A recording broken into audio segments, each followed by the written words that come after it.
পূর্বের ক্লাসে আমরা যে ফ্যাক্টোরিয়ালটা করলাম, তো সেই ফ্যাক্টোরিয়ালের এবার আমরা ফ্লোচার্ট নিয়ে আলোচনা করতে যাচ্ছি যে ফ্লোচার্ট স্যার কীভাবে করবো। স্যার ফ্লোচার্ট করতে গেলে আমাকে স্টার্ট করতে গেলে অবশ্যই এরকম একটা বৃত্তাকার সাইন দিতে হবে। তারপর ইনপুট হিসাবে আমাকে একটা মান নিতে হবে। আমরা কিন্তু ইনপুট হিসাবে মান নিয়েছিলাম কি, যে এন। ইনপুট হিসাবে মান নিলাম এন। তার পরবর্তীতে আমরা কি করব, কিছু মান আগে থেকে প্রক্রিয়াকরণে রেখে দেব, অর্থাৎ আয়ের মান কত 1 এবং ফ্যাক্টোরিয়ালের মান কত 1, এগুলো আমরা রেখে দেব। তার পরবর্তীতে একটা শর্ত চালাবো। শর্তটা কি, যে আয়ের মান যদি ছোট হয় বা সমান হয় এনের, তবেই কি করবে, তবেই যেন ফ্যাক্টের মান কি হয়, ওই পূর্বলিখিত ফ্যাক্ট এবং আয়ের কি হয়, গুণ হয়। রাইট। তার পরবর্তীতে আবার কি করব, আয়ের মান 1 বাড়াবো।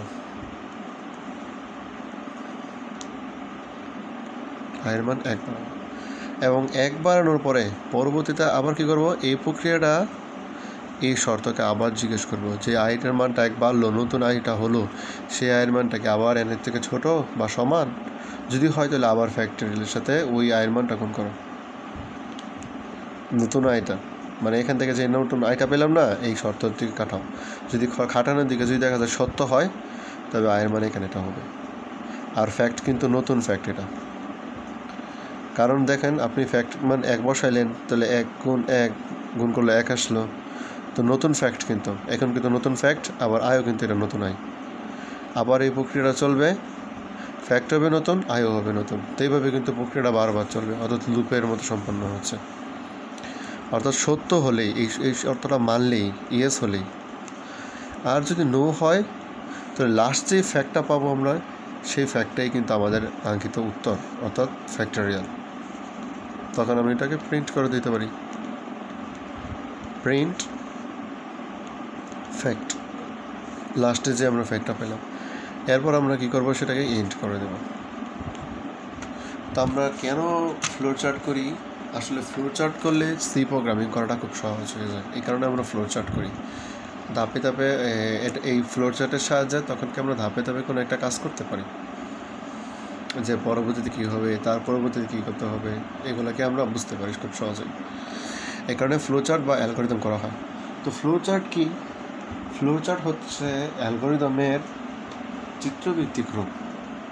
তো এখন প্রশ্ন জায়গায় আবার অ্যালগরিদম কি, তো অ্যালগরিদম হচ্ছে কোনো একটি প্রোগ্রামকে লেখার জন্য বা সমস্যা বিশ্লেষণ করার জন্য আমরা ধাপে ধাপে কিন্তু বিশ্লেষণ করি, বা কোনো একটা প্রোগ্রাম লিখতে গেলে ধাপে ধাপে কিন্তু আমরা প্রোগ্রামটা লিখি, তাই না? তো এই ধাপে ধাপে বিন্যস্ত করার উপায়টা বা বিশ্লেষণ করার উপায়টাকেই বা প্রক্রিয়াটাকেই আমরা কী বলবো, অ্যালগরিদম।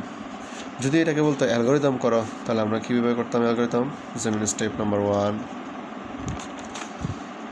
স্টার্ট করো, step number 2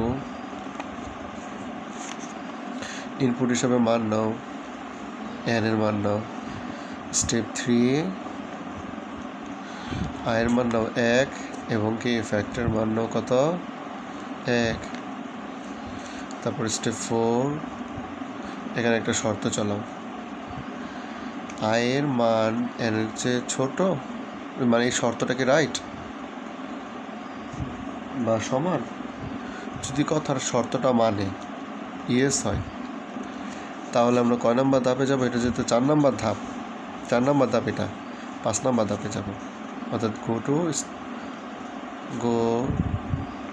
to the step 5।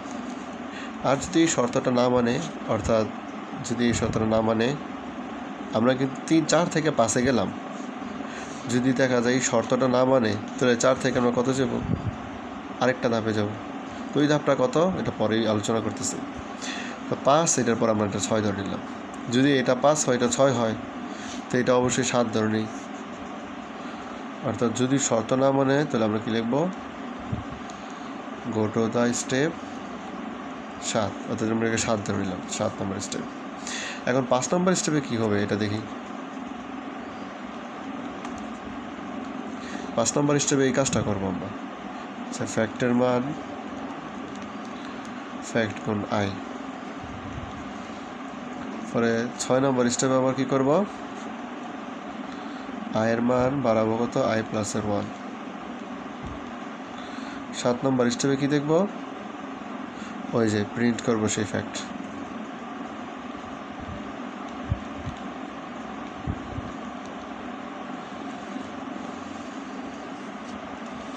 বুঝতে পারলাম। তারপর সর্বশেষ কী করে দেবো, 8 নম্বর স্টেপে এন্ড।